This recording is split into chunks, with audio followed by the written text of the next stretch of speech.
Hello, I'm McGowen, and I'm going to discuss a cultural exposure event that I recently attended. I focused on the Asian American community, specifically Vietnamese Americans. So when we look at this population, um, the family is the center of the cultural universe. Individuals in this community are trained to be faithful to the family, to promote the success of the family by achieving individual success, and to always be perceived as coming from a family that has taught you good morals, good values.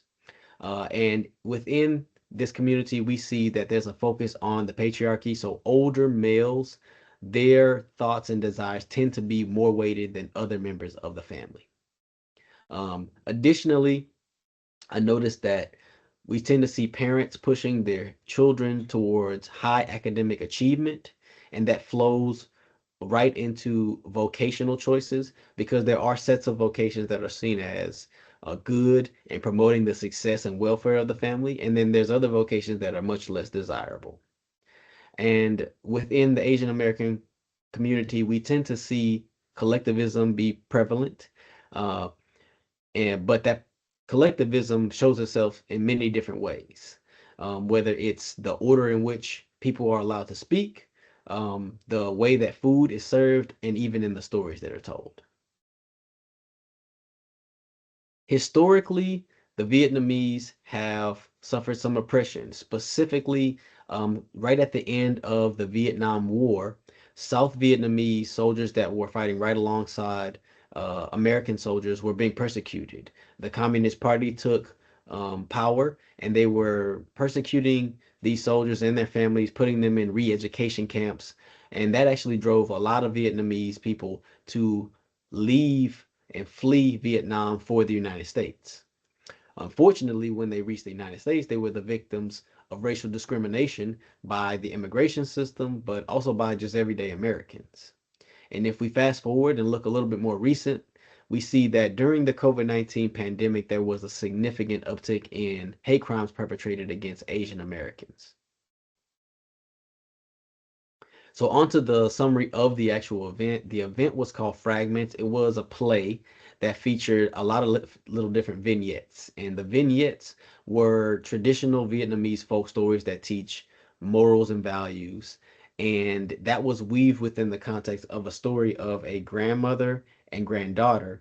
And the grandmother is telling these stories to the granddaughter to kind of impart the traditional cultural wisdom and belief to the granddaughter, but she is growing up in the United States, so that is being blended with Western culture. And so, really, the commentary here is that there is a process where individuals are trying to reach back and hold on to some of those fragments of culture that serve them well, but also blend that within the new Western context that they find themselves in.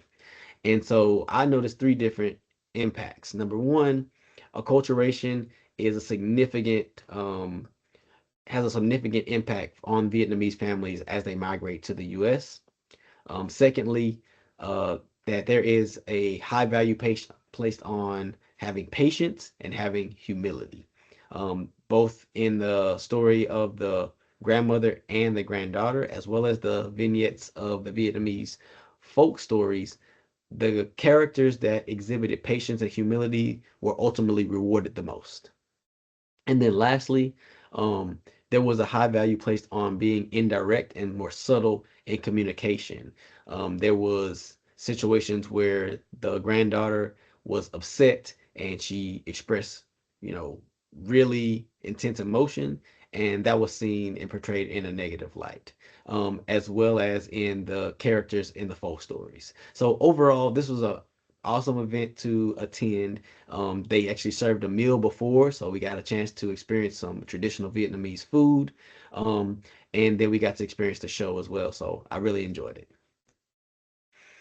All right, looking at major counseling therapy theories that have been proven effective with this community. Number one is cognitive behavioral therapy. And so I read a study that talked about a culturally adapted version of CBT that was really effective with its participants. And I believe what made this this theory really effective with this community was that in the Asian community, there's value placed on being contemplative and internal thinking. And so I think that the fact that CBT focuses on identifying thought patterns and changing those thought patterns to ones that serve you better just really aligned really well with the nature of Asian American communities to be more contemplative. Additionally, family therapy, family systems therapy, or structural family therapy is has been proven to work well with Asian American families and populations because number one, it addresses the power boundaries that exist within families. Again, it respects that the family is going to be the center of the universe, and so for an individual to change, we need to understand how that's going to change the balance and the ecology of the family system. And then Asian American communities tend to be more collective in nature. And so this style of therapy is collective in nature. And so again, it lends itself well to this community. All right, looking at practical application, there was a study I ran across that utilized Lishi Tai Chi. So it's an ancient um, Asian body movement form, and it utilized that to address mental and physical health issues in an aging population. And what they found was that they had a better retention when they utilized this very familiar form of body movement, and they had a better and easier time discussing and addressing mental health challenges and issues with this population that tends to not talk about those things in public when they utilize a very familiar um, cultural touch point with this community. And then lastly, the emotional impact. So as I studied this cultural group and I experienced the actual event, I really felt like I grew in my closeness to my Vietnamese brothers and sisters. When we were watching the show, we were all laughing at the same times, and we all were kind of on the edge of our seat at the same time. And I kind of looked around the room, and it just felt like we were all on the same page. You could see people that were cheering on some of their friends in the show, and I just felt like I could relate to those experiences really well. And so I just grew in my appreciation and closeness for Asian culture. And then also I experienced an alignment of value. So there's a really strong idea that there should be a respect for elders, which I find very similar to my cultural experience as an African American man.